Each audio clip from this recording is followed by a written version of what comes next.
മിശിഹായിൽ പ്രിയപ്പെട്ടവരെ, ലോകത്തിലെ പ്രധാന മതങ്ങളായ യഹൂദ, ക്രൈസ്തവ, ഇസ്ലാം മതങ്ങളിൽ വിശ്വാസികളുടെ പിതാവായി ആദരിക്കപ്പെടുന്ന അബ്രാഹത്തിൻ്റെ ജീവിതത്തെക്കുറിച്ചാണ് നാം ഇന്ന് ചിന്തിക്കുക.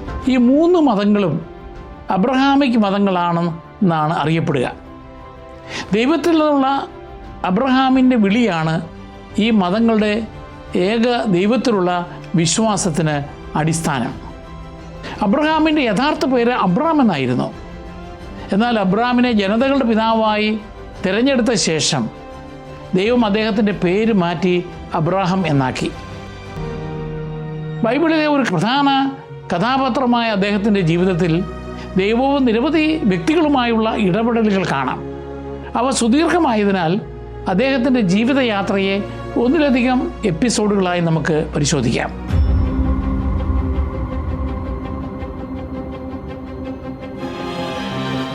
ആധുനിക ഇറാഖിലെ ഒരു സമ്പന്ന നഗരമായ ഊർ എന്ന പുരാതന മെസൊപ്പൊട്ടോമിയ നഗരത്തിലാണ് അബ്രാം ജനിച്ചത്. തേരഹായിരുന്നു അദ്ദേഹത്തിൻ്റെ പിതാവ്. അബ്രാമിന് നാഹോർ, ഹാരാൻ എന്നു പേരുള്ള 2 സഹോദരന്മാർ ഉണ്ടായിരുന്നു. ലോത്ത് എന്ന മകനെ അവശേഷിപ്പിച്ചുകൊണ്ട് ഹാരാൻ ചെറുപ്പത്തിൽ മരിച്ചു. അബ്രാം സാറായിയെ വിവാഹം കഴിച്ചു. പിന്നീട് ദൈവം അവളെ സാറ എന്ന് പുനർനാമകരണം ചെയ്തു. അബ്രഹാമിൻ്റെ കുടുംബം വ്യാജ ദൈവങ്ങളെ ആരാധിച്ചിരുന്നതായി ജോഷുവയുടെ പുസ്തകം 24-ാം അധ്യായം 2-ാം വാക്യത്തിൽ പറയുന്നു. സത്യദൈവത്തെ അറിയാത്ത ഒരു സംസ്കാരത്തിലാണ് അവർ ജീവിച്ചിരുന്നത്. അതിനാൽ ദൈവം അബ്രഹാമിനെ വിളിക്കുന്നത് വരെ അബ്രഹാം കർത്താവിനെ അറിഞ്ഞിരുന്നില്ല. അങ്ങനെ ദൈവം അബ്രഹാമിനെ വിഗ്രഹാരാധകരുടെ ഒരു കുടുംബത്തിൽ നിന്ന് തിരഞ്ഞെടുത്തു. അബ്രഹാം മറ്റുള്ളവരെക്കാൾ മികച്ചവനായിരുന്നത് കൊണ്ടല്ല, മറിച്ച് ദൈവത്തിൻ്റെ കൃപയും പദ്ധതിയും കൊണ്ടാണത് സംഭവിച്ചത്. ദൈവം ആളുകളെ തൻ്റെ കൃപയാൽ തിരഞ്ഞെടുക്കുന്നു എന്നതിൻ്റെ ഒരു ഓർമ്മപ്പെടുത്തലാണ് ഇത്. അവിശ്വാസികളിൽ നിന്നോ തന്നിൽ നിന്നും അകന്നിരിക്കുന്നവരിൽ നിന്നോ പോലും തനിക്ക് വേണ്ടി വലിയ കാര്യങ്ങൾക്കായി വ്യക്തികളെ വിളിക്കുവാൻ ദൈവത്തിന് കഴിയുമെന്ന് അബ്രഹാമിൻ്റെ കഥ വ്യക്തമാക്കുന്നു. അപ്പസ്തോല പ്രവൃത്തികൾ 7:2 അനുസരിച്ച് അബ്രഹാം ഹാരാനിൽ താമസിക്കുന്നതിന് മുൻപ് ഊറിൽ താമസിച്ചിരുന്നപ്പോഴാണ് ദൈവം ആദ്യം അദ്ദേഹത്തെ വിളിച്ചത്. അബ്രഹാമിൻ്റെ പിതാവായ തേരഹ് കൽദായരുടെ ഊർ വിട്ട് അബ്രഹാം, സാറായി, ലോത്ത് എന്നിവരോടൊപ്പം കാനാനിലേക്ക് യാത്ര ചെയ്തുവെന്ന് ഉൽപ്പത്തി പുസ്തകം 11:31 പറയുന്നു. ദൈവം അബ്രഹാമിനെ ഊർ വിട്ട് കാനാനിലേക്ക് പോകാൻ ആവശ്യപ്പെട്ടത് കൊണ്ടായിരിക്കാം തേരഹ് കുടിയേറി പാർക്കാൻ തീരുമാനിച്ചത്. അവർ യൂഫ്രട്ടീസ് നദീ തീരത്തൂടെ ഏകദേശം 600 മൈൽ വടക്കു പടിഞ്ഞാറായി സഞ്ചരിച്ച് ഇന്നത്തെ തുർക്കിയിൽ സ്ഥിതി ചെയ്യുന്ന ഹാരാൻ നഗരത്തിൽ തങ്ങി. അബ്രഹാമിൻ്റെ മരിച്ചുപോയ സഹോദരൻ്റെ അതേ പേരിലാണ് ഈ നഗരം അറിയപ്പെടുന്നത്. ഒരുപക്ഷെ നഗരത്തിന് അദ്ദേഹത്തിൻ്റെ പേര് നൽകിയതായിരിക്കാമെന്നും കരുതപ്പെടുന്നു. ഹാരാനിലെത്തിയപ്പോൾ അവർ അവിടെ താമസിക്കുവാൻ തീരുമാനിച്ചു. തേരഹിൻ്റെ പേരിൻ്റെ അർത്ഥം വൈകൽ എന്നാണ്. കാരണം 205-ാമത്തെ വയസ്സിൽ തേരഹ് മരിച്ചതിന് ശേഷമാണ് അബ്രാമും കൂട്ടരും യാത്ര തുടരുന്നത്. ഈ കാലയളവിൽ ദൈവം അബ്രാമുമായി ആശയവിനിമയം നടത്തിയില്ല. തേരഹ് മരിച്ചതിന് ശേഷം മാത്രമാണ് ദൈവം വീണ്ടും അബ്രാമിനോട് സംസാരിച്ചത്. ഈ കാലതാമസം കാണിക്കുന്നത് അബ്രാമിൻ്റെ അനുസരണം ആദ്യം അപൂർണമായിരുന്നു എന്നാണ്. ഹാരാനിൽ അബ്രാമിൻ്റെ കാലതാമസം നമ്മെ ഒരു പ്രധാന പാഠം പഠിപ്പിക്കുന്നു. ദൈവത്തെ പിന്തുടരാൻ തുടങ്ങിയാൽ മാത്രം പോരാ, നമ്മൾ അത് വൈകിപ്പിക്കാതെ തുടരണം. ചിലപ്പോൾ സുഖസൗകര്യം, ഭയം, ആളുകളോടോ സ്ഥലങ്ങളോടോ ഉള്ള താല്പര്യം എന്നിങ്ങനെയുള്ള കാരണങ്ങളാൽ നമ്മൾ ലക്ഷ്യങ്ങളിൽ നിന്ന് വ്യതിചലിക്കാം. എന്നാൽ നാം യാത്ര തുടരാൻ ദൈവം കാത്തിരിക്കുന്നു. 75 വയസ്സുള്ളപ്പോൾ ഹാരാനിൽ വെച്ച് ദൈവം അബ്രാമിനോട് കൽപ്പിച്ചു, നിന്റെ ദേശത്തെയും ബന്ധുക്കളെയും പിതൃഭവനത്തെയും വിട്ട് ഞാൻ കാണിച്ചു തരുന്ന നാട്ടിലേക്ക് പോവുക. ഉൽപ്പത്തി പുസ്തകം 12-ാം അധ്യായം 1-ാം വാക്യം. ഇതൊരു പ്രധാന വഴിത്തിരിവാണ്. തനിക്ക് പരിചിതമായ എല്ലാം ഉപേക്ഷിച്ച് ദൈവത്തിൽ ആശ്രയിച്ചുകൊണ്ട് ഒരു നിർദ്ദിഷ്ട ലക്ഷ്യസ്ഥാനത്തേക്ക് ദൈവം അബ്രാമിനോട് പോകാൻ നിർദ്ദേശിക്കുന്നു. എന്നാൽ ദൈവം ആദ്യം അത് ഏത് ദേശത്തേക്കാണെന്ന് വ്യക്തമാക്കുന്നില്ല. കൃത്യമായ ലക്ഷ്യസ്ഥാനം അറിയാതെ വിശ്വാസവും അനുസരണവും പുലർത്തുവാൻ അബ്രാമിനെ ദൈവം ക്ഷണിക്കുന്നു. ഹെബ്രായരുടെ പുസ്തകം 11-ാം അധ്യായം 8 ഇതേക്കുറിച്ച് രേഖപ്പെടുത്തുന്നത് ഇപ്രകാരമാണ്: വിശ്വാസം മൂലം അബ്രാഹാം തനിക്ക് അവകാശമായി ലഭിക്കാനുള്ള സ്ഥലത്തേക്ക് പോകുവാൻ വിളിക്കപ്പെട്ടപ്പോൾ അനുസരിച്ചു. എവിടേക്കാണ് പോകേണ്ടതെന്ന് അറിയാതെ തന്നെയാണ് അവൻ പുറപ്പെട്ടത്. ദൈവത്തിൻ്റെ മാർഗനിർദ്ദേശത്തിൽ ആശ്രയിക്കുന്നവർ അജ്ഞാതമായതിലേക്ക് പോകുവാൻ സന്നദ്ധരാകണമെന്ന് അബ്രാഹാമിൻ്റെ പ്രവൃത്തികൾ വ്യക്തമാക്കുന്നു. ദൈവത്തിൻ്റെ വാഗ്ദാനത്തിൽ വിശ്വസിച്ചുകൊണ്ട് അവൻ പരിചിതമായവയെല്ലാം ഉപേക്ഷിച്ചു. എല്ലാ വിശദാംശങ്ങളും അറിയാതെ തന്നെ ദൈവത്തെ അനുഗമിക്കുവാൻ ഞാൻ തയ്യാറാണോ എന്ന് നമുക്ക് ചോദിക്കാം. പലപ്പോഴും ഭാവിയെക്കുറിച്ച് പൂർണ്ണമായ അറിവില്ലാതെ തൊഴിൽ, സേവനം, മിഷണറി പ്രവർത്തനം തുടങ്ങിയവയുടെ ആദ്യപടി സ്വീകരിക്കുവാൻ ദൈവം നമ്മെ വിളിക്കുന്നു. ദൈവം പോകൂ എന്ന് പറയുമ്പോൾ അവിടുന്ന് നമ്മോട് ഒപ്പമുണ്ടാകുമെന്നും നമുക്ക് സംരക്ഷണമേകുമെന്നും അബ്രാഹാമിൻ്റെ അനുഭവം വെളിപ്പെടുത്തുന്നു. ദൈവത്തിൻ്റെ വാഗ്ദാനങ്ങളിൽ ആത്മവിശ്വാസത്തോടെ നമുക്ക് ചുവടുവയ്ക്കാം. ദൈവം അബ്രാഹാമിന് നിരവധി വാഗ്ദാനങ്ങൾ നൽകി. ഉൽപ്പത്തി പുസ്തകം 12-ാം അധ്യായം 2-3 വാക്യങ്ങളിൽ. ഒന്നാമത്, ദൈവം പറഞ്ഞു, ഞാൻ നിന്നെ വലിയൊരു ജനതയാക്കും. അബ്രാഹാമിന് അന്ന് കുട്ടികളില്ലായിരുന്നെങ്കിലും ഒരു മുഴുവൻ ജനതയും അവനിൽ നിന്ന് ഉത്ഭവിക്കുമെന്നായിരുന്നു ദൈവിക വാഗ്ദാനം. രണ്ടാമത് ദൈവം പറഞ്ഞു, നിന്നെ ഞാൻ അനുഗ്രഹിക്കും, പേര് ഞാൻ മഹത്തമമാക്കും. അങ്ങനെ നീ ഒരു അനുഗ്രഹമായിരിക്കും. വലിയ ബഹുമാനവും പ്രശസ്തിയും ദൈവം വാഗ്ദാനം ചെയ്തതുപോലെ ഇന്ന് 3 പ്രധാന മതങ്ങൾ അബ്രാഹത്തെ തങ്ങളുടെ സുപ്രധാന വ്യക്തിയായി അംഗീകരിക്കുന്നു. മൂന്നാമത് ദൈവം പറഞ്ഞു, നിന്നെ അനുഗ്രഹിക്കുന്നവരെ ഞാൻ അനുഗ്രഹിക്കും, നിന്നെ ശപിക്കുന്നവരെ ഞാൻ ശപിക്കും, നിന്നിലൂടെ ഭൂമുഖത്തെ വംശങ്ങളെല്ലാം അനുഗ്രഹീതമാകും. യേശു ക്രിസ്തുവിലുള്ള വിശ്വാസത്തിലൂടെ ആ അനുഗ്രഹം പിന്നീട് സാക്ഷാത്കരിക്കപ്പെട്ടു. കർത്താവ് നിർദ്ദേശിച്ചതുപോലെ അബ്രാം ഹാരാൻ വിട്ടു. അബ്രാം ഭാര്യ സാറായിയെയും സഹോദരപുത്രൻ ലോത്തിനെയും കൂടെ കൊണ്ടുപോയി. ഹാരാനിൽ തങ്ങൾ നേടിയ സമ്പത്തും ആളുകളുമായി അവർ കാനാൻ ദേശത്തേക്ക് പുറപ്പെട്ട് അവിടെ എത്തിച്ചേർന്നു. ഉൽപ്പത്തി 12:5. ലോത്തിനെ കൊണ്ടുപോയത് ദൈവത്തിൻ്റെ നിർദ്ദേശപ്രകാരം അല്ലായിരുന്നു. ലോത്തിനെ കൂടെ കൂട്ടുവാനുള്ള അബ്രാമിൻ്റെ ഉദാര നടപടി പിന്നീട് അദ്ദേഹത്തിന് വെല്ലുവിളികൾ സൃഷ്ടിക്കുന്നുണ്ട്. അബ്രാം കാനാൻകാർ വസിച്ചിരുന്ന ഷെക്കേമിൽ മോറയുടെ ഓക്കുമരം വരെ എത്തി. അവിടെ വെച്ച് കർത്താവ് അബ്രാമിന് പ്രത്യക്ഷപ്പെട്ട് അരുൾ ചെയ്തു, ഈ നാട് നിന്റെ സന്തതികൾക്ക് ഞാൻ കൊടുക്കും. കാനാൻ അബ്രാമിൻ്റെ സന്തതികൾക്കുള്ളതാണെന്നതിൻ്റെ ആദ്യത്തെ വ്യക്തമായ അടയാളമായിരുന്നു അത്. തനിക്ക് പ്രത്യക്ഷപ്പെട്ട കർത്താവിന് അബ്രാം അവിടെ ഒരു ബലിപീഠം പണിതു. അവിടെ നിന്ന് അദ്ദേഹം ബഥേലിലേക്ക് താമസം മാറി. അവിടെയും യഹോവയ്ക്ക് ഒരു യാഗപീഠം പണിതു. കർത്താവിൻ്റെ നാമം വിളിച്ചപേക്ഷിച്ചു. വിഗ്രഹാരാധന പ്രബലമായിരുന്ന ആ പ്രദേശത്ത് അബ്രാം തൻ്റെ വിശ്വാസം അനുഷ്ഠിക്കുന്ന യാഗപീഠങ്ങൾ നിർമ്മിച്ച് ദൈവസ്തുതി നടത്തിക്കൊണ്ടിരുന്നത് ശ്രദ്ധേയമാണ്. ദൈവത്തോടുള്ള ആരാധനയ്ക്കും നന്ദിക്കും നാം നിരന്തരം സമയം നീക്കിവെക്കുന്നുണ്ടോ എന്ന് നമുക്കും പരിഗണിക്കാം. അബ്രാം നെഗേബിലേക്ക് പടിപടിയായി യാത്ര ചെയ്തു. കാനാനിലുണ്ടായ കടുത്ത ക്ഷാമം അബ്രാമിൻ്റെ വിശ്വാസത്തെ പരീക്ഷിക്കുന്നതായിരുന്നു. ഉൽപ്പത്തി 12:10. നൈൽ നദിയിലെ ജലസേചനം കാരണം അവിടെ ധാരാളം ഭക്ഷണം ഉണ്ടായിരുന്നതിനാൽ കാനാൻ വിട്ട് ഈജിപ്തിലേക്ക് പോകാൻ അബ്രാം തീരുമാനിച്ചു. ക്ഷാമകാലത്ത് പ്രായോഗിക തീരുമാനമായിരുന്നു അതെങ്കിലും ദൈവിക പരിപാലനയിൽ ആശ്രയം അർപ്പിക്കാത്ത നടപടിയായിരുന്നു അത്. ദൈവം തന്നെ വിളിച്ച സ്ഥലത്ത് ദൈവം തൻ്റെ ആവശ്യങ്ങൾ നിറവേറ്റുമെന്ന് അദ്ദേഹം കരുതിയില്ല. ഭയവും വിശപ്പും കാരണം അബ്രാം കാര്യങ്ങൾ സ്വയമേവ നടപ്പിലാക്കി. അബ്രാം ഈജിപ്തിനെ സമീപിച്ചപ്പോൾ തൻ്റെ സുന്ദരിയായ ഭാര്യ സാറായി തന്നോടൊപ്പം യാത്ര ചെയ്യുന്നതിലെ അപകടം അദ്ദേഹം മനസ്സിലാക്കി. സാറായി തൻ്റെ ഭാര്യയാണെന്ന് ഈജിപ്തുകാർ അറിഞ്ഞാൽ അവർ തന്നെ കൊല്ലുമെന്ന് അബ്രാം ഭയപ്പെട്ടു. 65 വയസ്സായെങ്കിലും സാറായി സുന്ദരിയായിരുന്നു. അതിനാൽ അവൾ തൻ്റെ സഹോദരിയാണെന്ന് കള്ളം പറയാൻ അബ്രാം സാറായിയെ പ്രേരിപ്പിച്ചു. ഉൽപ്പത്തി 12, 11, 13 വാക്യങ്ങൾ. ഇതൊരു അർത്ഥസത്യമായിരുന്നു. കാരണം സാറായി അബ്രാമിൻ്റെ അർത്ഥ സഹോദരിയായിരുന്നു. ഉൽപ്പത്തി 20, 12. പക്ഷെ അത് ഈജിപ്തുകാരെ തെറ്റിദ്ധരിപ്പിക്കുവാൻ ഉദ്ദേശിച്ചുള്ളതായിരുന്നു. അബ്രാമിൻ്റെ കാലത്ത്, അതായത് ഏതാണ്ട് BC 2000 ഈജിപ്ത് രാജവാഴ്ചയുടെ ശക്തവും വികസിതവുമായ ഒരു നാഗരികതയായിരുന്നു. രാജാക്കന്മാരോ ഫറവോമാരോ അവരുടെ അന്തഃപുരങ്ങളിൽ സുന്ദരികളെ ഭാര്യമാരോ വെപ്പാട്ടികളോ സ്ത്രീ പരിചാരകളോ ആയി സ്വന്തമാക്കുന്ന രീതി ഉണ്ടായിരുന്നു. അക്കാലത്ത് പ്രാദേശിക സംരക്ഷണമില്ലാത്ത വിദേശികളുമായി ഇടപെടുമ്പോൾ സുന്ദരിയായ സ്ത്രീയെ നിയമപരമായോ രാഷ്ട്രീയമായോ കൈവശപ്പെടുത്തുന്നതിനായി അവളുടെ ഭർത്താവിനെ ഇല്ലാതാക്കുമായിരുന്നു.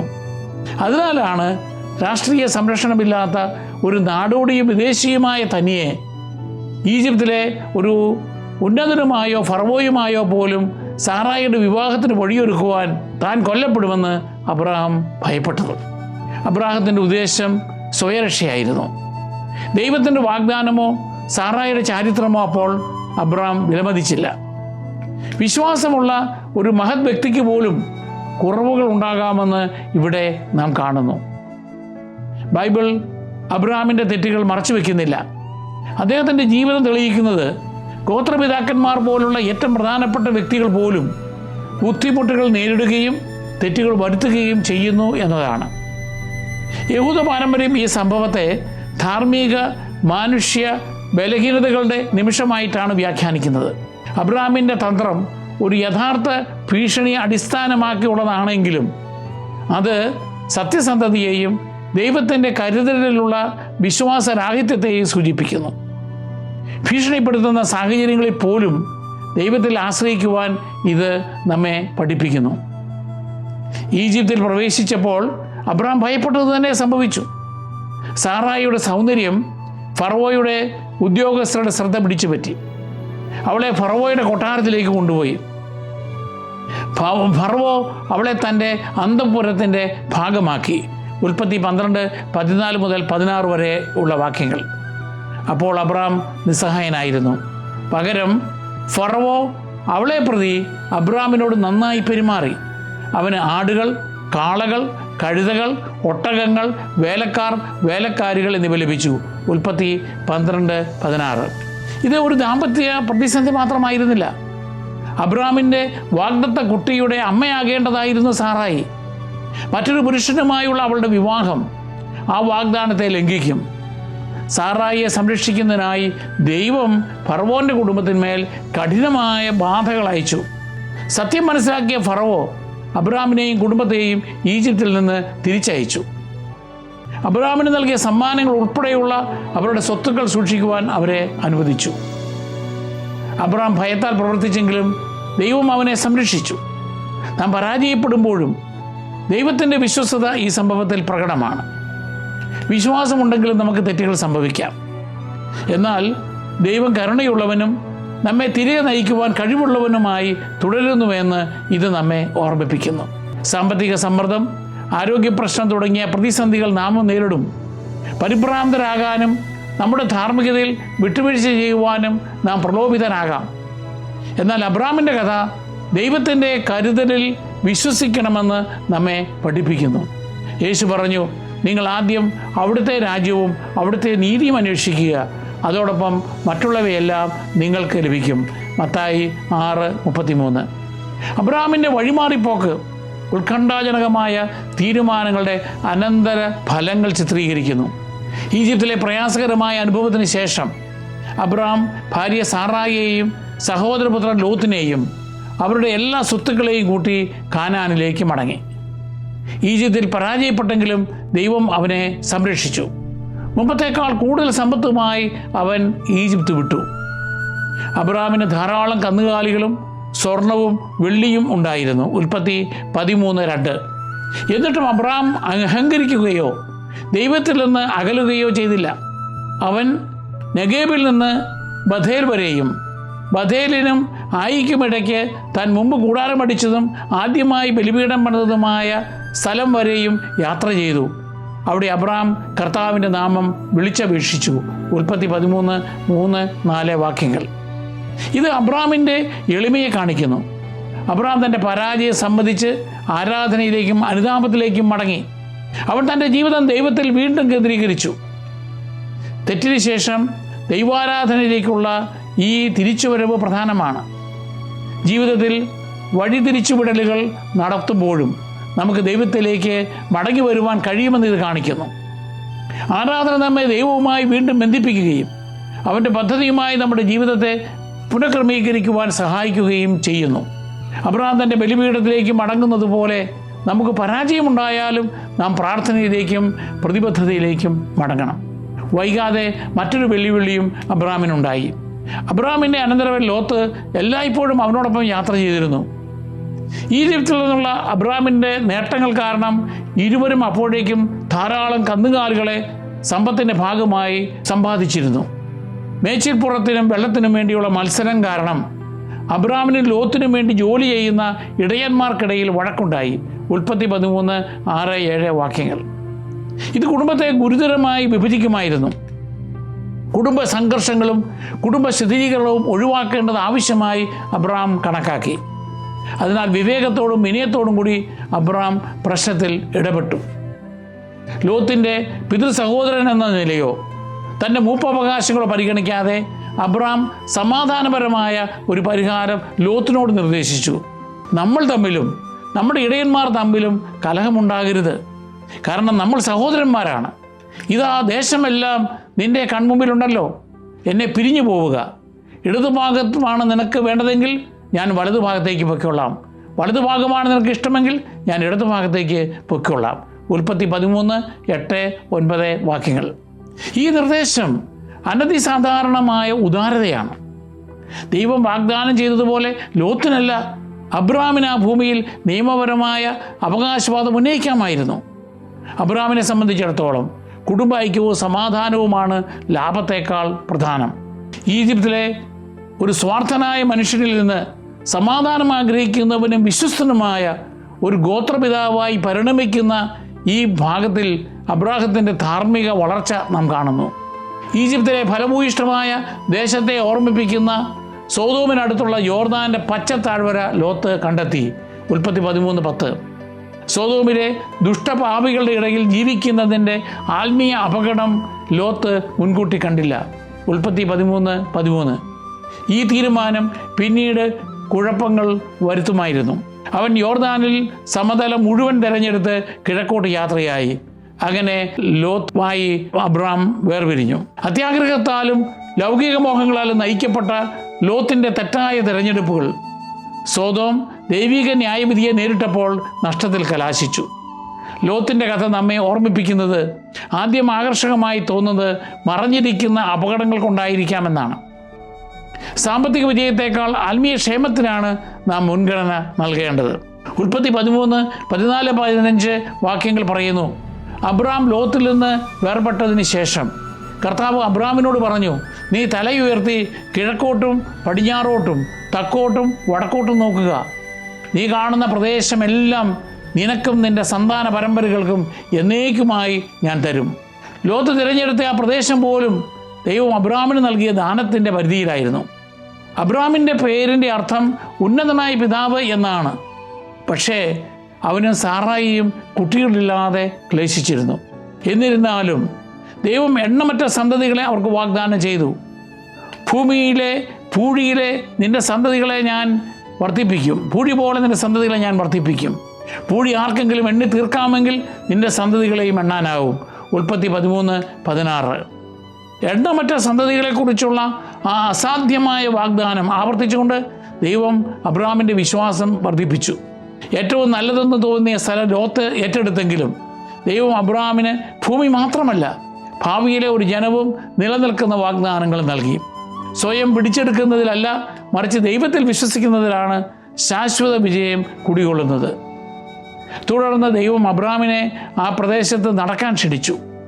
എഴുന്നേറ്റ് ഈ ഭൂമിക്ക് നെടുകയും കുറുകയും നടക്കുക, അത് നിനക്ക് ഞാൻ തരും. ഉൽപ്പത്തി 13:17. വിശ്വാസത്താൽ ഭൂമി കൈവശപ്പെടുത്തുന്നതിൻ്റെ പ്രതീകാത്മക പ്രവൃത്തിയായിരുന്നു അത്. അബ്രാം തൻ്റെ കൂടാരം മാറ്റി ഹെബ്രോണിലുള്ള മാംറേയുടെ ഓക്കുമരങ്ങൾക്ക് സമീപം താമസമാക്കി. അവിടെ അവൻ കർത്താവിന് ഒരു ബലിപീഠം നിർമ്മിച്ചു. ഉൽപ്പത്തി 13:18. യാഗപീഠം പണിയുന്നതിലൂടെ, ആരാധനയിലൂടെ അബ്രാം ദേശത്തോടുള്ള തൻ്റെ ആത്മീയ അവകാശം വീണ്ടും ഉറപ്പിച്ചു. അബ്രാമിൻ്റെയും പിന്നീട് ദാവീദ് രാജാവിൻ്റെയും ജീവിതത്തിൽ ഹെബ്രോൺ ഒരു പ്രധാന പങ്ക് വഹിച്ചു. അബ്രാമിനെ പോലെ ഭൂമി, പണം, സ്ഥാനങ്ങൾ, ജനപ്രീതി പോലുള്ള നേട്ടങ്ങൾക്ക് വേണ്ടി ഉടലെടുക്കുന്ന സംഘർഷങ്ങൾ നാം ഇടയ്ക്കിടെ നേരിടുന്നു. ലൗകിക മാനസികാവസ്ഥ നമ്മുടെ അവകാശങ്ങൾക്കായി മത്സരിക്കാനോ പോരാടാനോ പ്രേരിപ്പിക്കും. എങ്കിലും യഥാർത്ഥ വിശ്വാസമെന്നാൽ സമാധാനം പിന്തുടരുക എന്നതാണ്. നമ്മൾ നഷ്ടപ്പെടുകയാണെന്ന് തോന്നിയാലും ദൈവം നമ്മെ അനുഗ്രഹിക്കുമെന്ന് പ്രത്യാശിക്കാം. ദൈവം നമുക്കായി ഉദ്ദേശിച്ചത് ആർക്കും മോഷ്ടിക്കുവാൻ കഴിയുകയില്ല.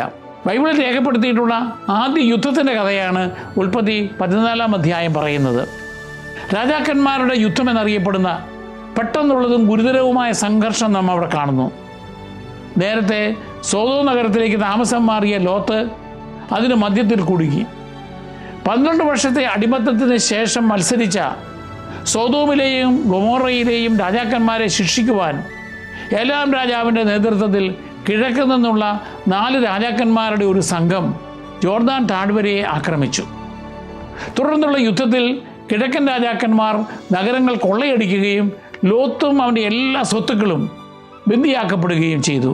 ഉൽപ്പത്തി 14:12. ധാർമ്മികമായി ദുഷിച്ച ആ സ്ഥലത്ത് താമസിക്കുവാൻ ലോത്ത് നേരത്തെ തിരഞ്ഞെടുത്തതിൻ്റെ വ്യക്തമായ അനന്തരഫലമാണിത്.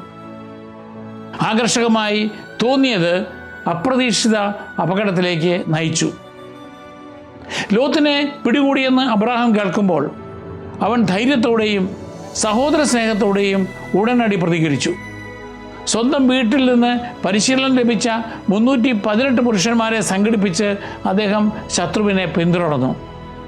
ദൈവത്തിൻ്റെ സഹായത്തോടെ അബ്രാഹാം രാത്രിയിൽ ആക്രമണം നടത്തി. ആക്രമണകാരികളെ പരാജയപ്പെടുത്തി. ലോത്തിനെയും മറ്റെല്ലാ തടവുകാരെയും വസ്തുക്കളെയും രക്ഷപ്പെടുത്തി. ഉൽപ്പത്തി 14-ാം അധ്യായം 15-16 വാക്യങ്ങൾ. അബ്രാഹാമിൻ്റെ ധൈര്യവും വിശ്വസ്തതയും ഇത് കാണിക്കുന്നു. ലോത്ത് തന്നെ സ്വയം വരുത്തിവെച്ച വിനയാണ് എന്ന് അബ്രാഹാമിനെ ന്യായവാദം ചെയ്യാമായിരുന്നു. പക്ഷേ കുടുംബസ്നേഹവും നീതിയും അബ്രാഹാമിനെ ആ പ്രതിസന്ധിയിൽ ഇടപെടാൻ നിർബന്ധിച്ചു. ലോത്തിനെ രക്ഷിക്കാൻ അവൻ ജീവനും സ്വന്തം അവയവങ്ങളും പണയപ്പെടുത്തി. അങ്ങനെ ചെയ്യുന്നതിലൂടെ അബ്രാഹാം ഒരു പ്രാദേശിക നായകനെ പോലെയായി. സമതലത്തിലെ നഗരങ്ങളെ ഈ വിദേശ കൊള്ളക്കാരിൽ നിന്ന് വിടുവിച്ചു. അബ്രാഹാം പ്രതികാരമോ ലാഭമോ അന്വേഷിച്ചില്ല. ഒരു കുടുംബത്തെ രക്ഷിക്കുവാനും നീതി പുനഃസ്ഥാപിക്കാനും മാത്രമാണ് അദ്ദേഹം പ്രവർത്തിച്ചത്. അദ്ദേഹത്തിൻ്റെ വിജയം സൈന്യഗണത്തിലോ ശക്തിയിലോ അല്ല, മറിച്ച് ദൈവത്തിൻ്റെ പ്രീതിയിലും പിന്തുണയിലുമായിരുന്നു. യുദ്ധാനന്തരമുള്ള അബ്രാഹാമിൻ്റെ വിജയകരമായ തിരിച്ചുവരവിൽ ബൈബിളിലെ ഏറ്റവും നിഗൂഢ വ്യക്തികളിൽ ഒരാളായ മൽക്കീസദേക്കിനെ നാം കണ്ടുമുട്ടുന്നു. അദ്ദേഹത്തെ ശലേമിൻ്റെ രാജാവായും അത്യുന്നത ദൈവത്തിൻ്റെ പുരോഹിതനായും വിശേഷിപ്പിക്കുന്നു. ഉൽപ്പത്തി 14:18. ശാലേമും യെറൂസലേമും ഒരേ സ്ഥലമാണെന്ന് മിക്ക പണ്ഡിതന്മാരും വിശ്വസിക്കുന്നു. മെൽക്കീസദേക്ക് അബ്രാഹാമിനെ കാണാൻ പുറപ്പെട്ടു. അപ്പവും വീഞ്ഞും കൊണ്ടുവന്ന് അബ്രാഹാമിനും കൂട്ടർക്കും വിശപ്പടക്കാൻ അദ്ദേഹം നൽകി. അദ്ദേഹം അബ്രാഹാമിനെയും ദൈവത്തെയും ആശീർവദിച്ചുകൊണ്ട് പറഞ്ഞു, ആകാശത്തിൻ്റെയും ഭൂമിയുടെയും നാഥനായ അത്യുന്നതൻ്റെ ദൈവത്തിൻ്റെ കൃപാകടാക്ഷം നിൻ്റെ മേലുണ്ടാകട്ടെ. ശത്രുക്കളെ നിൻ്റെ കയ്യിലേൽപ്പിച്ച അത്യുന്നത ദൈവൻ അനുഗ്രഹീതൻ. ഉൽപ്പത്തി 14:19-20 വാക്യങ്ങൾ. ശക്തരായ രാജാക്കന്മാർക്കെതിരായ അപകടകരമായ യുദ്ധത്തിൽ ദൈവം അബ്രാഹാമിനെ ശക്തിപ്പെടുത്തി വിജയിപ്പിച്ചുവെന്ന് മൽക്കീസദേക്ക് തിരിച്ചറിഞ്ഞു. പ്രത്യുത്തരമായി അബ്രാഹാം മൽക്കീസദേക്കിന് എല്ലാറ്റിൻ്റെയും ദശാംശം കൊടുത്തു. ഉൽപ്പത്തി 14:20. മൽക്കീസദേക്കിൻ്റെ അതുല്യമായ സ്ഥാനം രാജാവിൻ്റെയും പുരോഹിതൻ്റേതുമായിരുന്നു. പിൽക്കാല ഇസ്രായേലിൽ രാജാവ് യഹൂദ വംശത്തിൽ നിന്നും പുരോഹിതൻ ലേവി ഗോത്രത്തിൽ നിന്നുമായി വ്യത്യസ്ത വ്യക്തികളായിരുന്നു. അവ ഒരിക്കലും സംയോജിപ്പിച്ചില്ല. രണ്ടുമാകാൻ കഴിയുന്ന ക്രിസ്തുവിൻ്റെ ആദ്യകാല സൂചനയായിരുന്നു മൽക്കീസദേക്ക്. ഹെബ്രായ ലേഖനം മൽക്കീസദേക്കിനെ ക്രിസ്തുവിൻ്റെ ഒരു മുൻ രൂപമായി അവതരിപ്പിക്കുന്നുണ്ട്. ഹെബ്രായരുടെ 7-ാം അധ്യായം എടുത്തു കാണിക്കുന്നത് മൽക്കീസദേക്ക് വംശാവലിക്ക് അതീതനാണെന്നും ആദിയോ അന്തമോ ഇല്ലാതെ പ്രത്യക്ഷപ്പെടുന്നുവെന്നുമാണ്. ക്രിസ്തുവിൻ്റെ പൗരോഹിത്യം മൽക്കീസദേക്കിൻ്റെ ക്രമപ്രകാരമാണെന്നും അഹറോൻ്റെ ക്രമത്തേക്കാൾ ശ്രേഷ്ഠമാണെന്നും അവതരിപ്പിക്കുന്നു. എബ്രായർ 5-ാം അധ്യായം 10-ാം വാക്യം, 7-ാം അധ്യായം 1 മുതൽ 17 വരെ വാക്യങ്ങൾ. സങ്കീർത്തനം 110:4 ഇപ്രകാരമാണ്: കർത്താവ് ശപഥം ചെയ്തു, മെൽക്കീസദേക്കിൻ്റെ ക്രമമനുസരിച്ച് നീ എന്നേക്കും പുരോഹിതനാകുന്നു, അതിന് മാറ്റമുണ്ടാവുകയില്ല. ഇവിടെ നമ്മൾ കാണുന്നത് യേശുവിൻ്റെ നിഴലാണ്. മെൽക്കീസദേക്കിനെ പോലെ യേശു നമ്മുടെ നീതിയുടെയും സമാധാനത്തിൻ്റെയും രാജാവും ദൈവവും മനുഷ്യനുമിടയിൽ മധ്യസ്ഥത വഹിക്കുന്ന മഹാപുരോഹിതനുമാണ്. മെൽക്കീസേദെക്ക് അബ്രഹാമിന് നൽകുന്ന അപ്പവും വീഞ്ഞും ആ കാലത്ത് ക്ഷീണിതരായ സൈനികർക്കുള്ള ആദ്യത്തെ മര്യാദയായിരുന്നിരിക്കാം. എന്നാൽ ക്രൈസ്തവ സഭയിൽ പിൽക്കാലത്ത് അർപ്പിക്കപ്പെടുന്ന വിശുദ്ധ ബലിയുടെ മുൻ രൂപമായി അതിനെ വ്യാഖ്യാനിക്കുന്നു. അപ്പവും വീഞ്ഞും നമുക്ക് ആത്മീയ പോഷണം നൽകുന്ന ക്രിസ്തുവിൻ്റെ ശരീരത്തെയും രക്തത്തെയും പ്രതിനിധീകരിക്കുന്നു. മെൽക്കീസേദെക്ക് അബ്രഹാമിനെ അനുഗ്രഹിച്ചത് അവൻ ആത്മീയ അധികാര സ്ഥാനത്ത് ആണെന്ന് കാണിക്കുന്നു. അബ്രഹാം താഴ്മയോടെ അനുഗ്രഹം സ്വീകരിക്കുന്നു. മെൽക്കീസേദെക്കിന് 10% നൽകുന്നതിലൂടെ അബ്രഹാം മെൽക്കീസേദെക്കിൻ്റെ പൗരോഹിത്യ പദവിയെ അംഗീകരിക്കുകയും ദൈവത്തിൻ്റെ പുരോഹിതനെ ബഹുമാനിച്ചുകൊണ്ട് ദൈവത്തെ ആദരിക്കുകയും ചെയ്യുന്നു. ബൈബിളിൽ പരാമർശിച്ചിരിക്കുന്ന ആദ്യത്തെ ദശാംശമാണിത്. മോശയുടെ നിയമം ദശാംശങ്ങൾ നൽകണമെന്ന് നിഷ്കർഷിക്കുന്നതിന് വളരെ മുമ്പാണ് ഇത് സംഭവിച്ചത്. ദൈവത്തിൻ്റെ പ്രതിനിധിക്ക് ഒരു ഭാഗം തിരികെ നൽകുന്നത് നന്ദിയുടെ സ്വാഭാവിക പ്രതികരണമായിരുന്നുവെന്ന് ഇത് സൂചിപ്പിക്കുന്നു. മെൽക്കീസേദെക്ക് ആദാമിൻ്റെ തലയോട്ടി ഗോൽഗോഥായിൽ സംസ്കരിച്ചെന്നൊരു വിശ്വാസമുണ്ട്. പൗരസ്ത്യ സഭകളിലെ ആദ്യകാല ഐതിഹ്യമനുസരിച്ച് യേശുവിനെ ക്രൂശിച്ച അതേ സ്ഥലത്താണ് ആദാമിനെയും അടക്കം ചെയ്തത് എന്നും ആദാമിൻ്റെ അസ്ഥികളെ ശുദ്ധീകരിക്കുവാൻ യേശുവിൻ്റെ രക്തം കുരിശിലൂടെ ഒഴുകിയെന്നും പറയുന്നു. അത് എല്ലാ മനുഷ്യവർഗത്തിൻ്റെയും വീണ്ടെടുപ്പിൻ്റെ പ്രതീകമാണ്. ഈ ആശയം പലപ്പോഴും ക്രൂശിത രൂപത്തിൻ്റെ ചിത്രത്തിൽ കാണാം. കുരിശിൻ്റെ അടിഭാഗത്തുള്ള ചിത്രീകരിക്കുന്ന തലയോട്ടി ആദാമിനെ പ്രതിനിധീകരിക്കുന്നു. ബൈബിളിൽ രേഖപ്പെടുത്തിയിട്ടില്ലെങ്കിലും ദൈവശാസ്ത്രപരമായി സമ്പന്നമായ ഒരു പാരമ്പര്യമാണിത്. കാരണം യേശുവിനെ രണ്ടാം ആദാമായി ഊന്നിപ്പറയുന്നു. ഈശോയുടെ മരണം ആദ്യ ആദാം വരുത്തിയ വീഴ്ചയെ പരിഹരിക്കുന്നു. നോഹയുടെ മകൻ ഷേം ആദാമിൻ്റെ തലയോട്ടി സെലേത്തിൻ്റെ പുരോഹിത രാജാവായ മെൽക്കീസേദെക്കിന് കൈമാറിയതായി ചില ആദ്യകാല യഹൂദ ക്രിസ്തീയ രചനകൾ സൂചിപ്പിക്കുന്നു. മെൽക്കീസേദെക്ക് തലയോട്ടിയുടെ സ്ഥലം അല്ലെങ്കിൽ ലോകത്തിൻ്റെ കേന്ദ്രമായി കണക്കാക്കപ്പെടുന്ന ഗോൽഗോഥായിൽ അത് അടക്കം ചെയ്തതായി വിശ്വസിക്കപ്പെടുന്നു. ഒറിജൻ, ജെറോം, സിപ്രിയാൻ, അംബ്രോസ് എന്നീ ആദ്യകാല സഭാപിതാക്കന്മാർ ഈ വിശ്വാസം രേഖപ്പെടുത്തിയിട്ടുണ്ട്. പിന്നീട് അബ്രഹാം എന്നറിയപ്പെടുന്ന അബ്രഹാമിൻ്റെ ആദ്യകാല ജീവിതത്തിൽ നിന്ന് നമുക്ക് പഠിക്കാൻ കഴിയുന്ന കാര്യങ്ങൾ നോക്കാം. ഒന്നാമത്, ദൈവം നമ്മെ അപൂർണതയിൽ നിന്ന് വിളിക്കുന്നു. ഊറിലെ അവിശ്വാസികളുടെയും വിഗ്രഹാരാധകരുടെയും കുടുംബത്തിൽ നിന്നാണ് ദൈവം അബ്രഹാമിനെ വിളിച്ചത്. നമ്മളെയും ദൈവം വിളിച്ചത് നമ്മുടെ യോഗ്യത കണ്ടിട്ടല്ല. വിശ്വാസത്താൽ അനുഗ്രഹീതരായ നാം ദൈവത്തോട് വിശ്വസ്തരായിരിക്കാനും ലൗകികതയുടെ സ്വാധീനത്തിൽ പെടാതിരിക്കാനും ദൈവം ആഗ്രഹിക്കുന്നു. രണ്ടാമത്, ആത്മീയ യാത്രയിൽ കാലതാമസം സംഭവിച്ചാലും ദൈവം തൻ്റെ വാഗ്ദാനങ്ങൾ നിറവേറ്റും. ഹാരാനിൽ അബ്രഹാമിൻ്റെ യാത്ര സ്തംഭിച്ചു. പിതാവിൻ്റെ മരണശേഷം മാത്രമാണ് അബ്രഹാമിൻ്റെ കാനാനിലേക്കുള്ള വിളി പുനരാരംഭിച്ചത്. സുഖഭോഗങ്ങൾ, ഭയം, ബന്ധങ്ങൾ എന്നിവയാൽ ആത്മീയ കാലതാമസങ്ങൾ നമുക്ക് അനുഭവപ്പെടാം. എന്നാൽ ദൈവം ക്ഷമയോടെ കാത്തിരിക്കുകയും നമ്മെ വീണ്ടും ക്ഷണിക്കുകയും ചെയ്യുന്നു. അതിനാൽ നാം വൈകാതെ നമ്മുടെ സ്വർഗീയ പാത പിന്തുടരണം.